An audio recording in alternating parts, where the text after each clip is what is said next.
Two.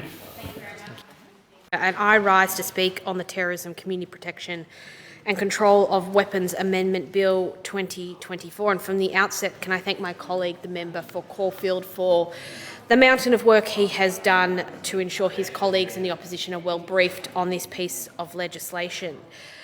Acting Speaker, turning to the purpose of the bill, really twofold. In first, amending the Terrorism, Community Protection Act 2003, and I'll come back to some of those key provisions this bill is amending. And secondly, to amend the Control of Weapons Act 1990. Acting Speaker, in terms of the main provisions of the bill in front of us, the reform to the operations of the Voluntary Case Management or VCM scheme, which forms part of the Countering Violence Extremism multi-agency panel, provides for two intervention pathways for Victorians who are at risk of radicalisation, the Voluntary Case Management Scheme and the Support Engagement Order.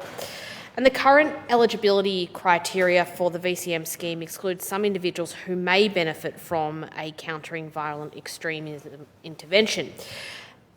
The bill before us expands that eligibility criteria to enable the VCM scheme to provide for service for a wider cohort of individuals. It allows programs and services to be provided to a key person of a participant of the VCM scheme, such as immediate family or caregivers. And this is important because family and friends can lessen a person's susceptibility to violent extremism.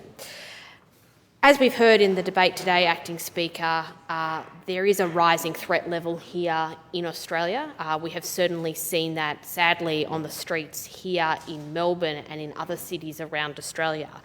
And whatever we can do to strengthen law enforcement's arm and their ability to counter terrorism should be a priority of government and supported by all.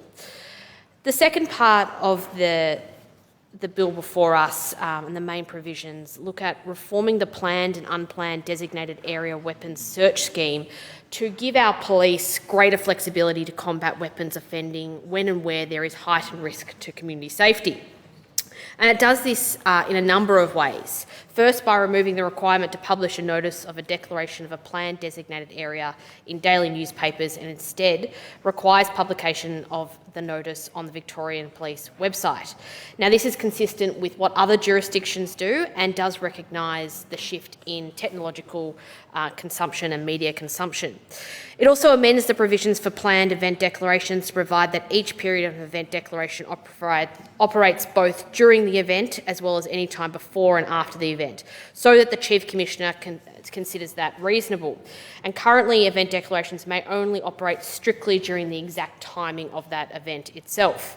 It also gives the Chief Commissioner the flexibility to tailor duration of a declaration based on the unique characteristics of each event and its particular risk profile.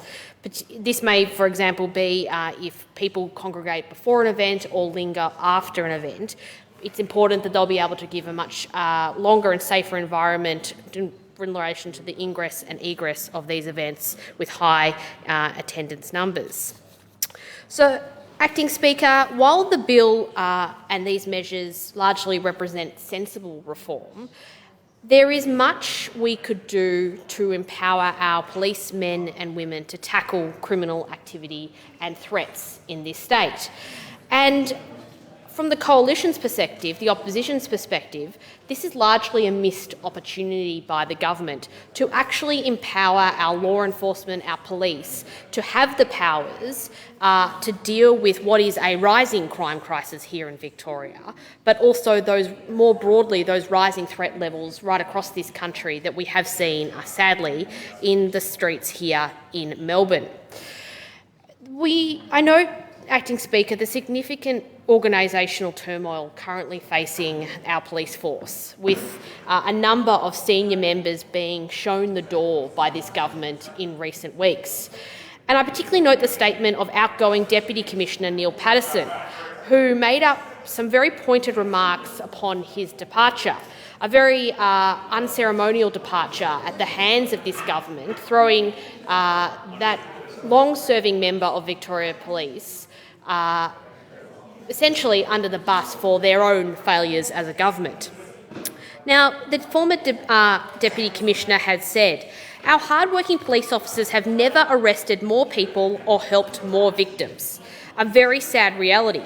Policing is only part of the justice system, and an effective justice system requires strong legislation and appropriate accountability in the courts. The outgoing Deputy Commissioner has hit the nail on the head. Our police force, Victoria Police, are doing everything that they can do to enforce the laws in this state, doing everything that they can do to keep the community safe. But they can only do what they can with the laws that they are given to them. They are just one part of the justice system, Acting Speaker. It is the rest of the justice system that is not serving them, and it is not serving Victorians in this state. And that is a missed opportunity by this government in bringing forward this bill here today, that we are not looking at the opportunity to provide our police with more powers to do their job, and also ensuring that the rest of the justice system is surrounding the ability of the police to keep our community safe. Let me just talk for a moment, Acting Speaker, on the fact that we have seen in this state over the past few years crime rise and rise again. We have the highest number of criminal incidents since the Crime Statistics Agency began in the past 12 months. We have seen youth crime at a high since 2009. Every single day I hear from local constituents and Victorians right around this state that they are scared to be in their homes at night, that they are worried about being the victim of a home invasion. And this sits at the hands of the Allan Labor government in failing to keep Victorians safe, failing in their number one priority as a government to keep our community safe. And this is because this government has weakened bail laws time and time again. Every opportunity they have had to strengthen those bail laws, which would receive the full support of the opposition, has been turned down by this government, refusing to even debate legislation brought into this place to strengthen our bail laws. And at a time that we are seeing youth crime spike, we are seeing criminal incidents more broadly be at an all-time high, this government is derelict in their duty when it comes to protecting our community and protecting community safety. This bill is also a missed opportunity when it comes to empowering our policemen and women with move-on laws, so that this state desperately needs, so that on weekends in particular, we do not see the same situation after the same situation of businesses in this city, people trying to go about their everyday lives in this city being disrupted because of the protests on our streets. And I commend the reason amendment of the member for Caulfield, who has put forward that this House refuses to read this bill a second time until the government considers further options to tackle controlled weapons and ensure community safety during planned events. Acting Speaker, it's clear that the present move-on laws do not sufficiently empower police to break up hateful protests before they descend into violence and mayhem. And we need to give our police force, our policemen and women, the tools they need to keep the peace and keep the CBD as a place where people want to go. We have seen this in other cities and states. We have seen how these laws can be used to make sure that the CBD isn't hijacked on weekends by a small group of people, a minority group of people, who want to continuously disrupt other people's lives. Acting Speaker, the bill before us is a missed opportunity. When it comes to the crime crisis in this state, this government is not only letting the community down with its weak bail laws, but it is letting our hard-working police down. We have a police recruiting crisis. And we've seen this morning a potential shake-up of recruitment standards for Victoria Police. But this isn't an excuse for the 1,000 frontline officer vacancies that remain unfilled today, or the 43 stations across Victoria that remain closed. Acting Speaker, just last week we saw an absolutely awful incident in the electorate of Kew where a woman was the victim of a home invasion in the middle of the night.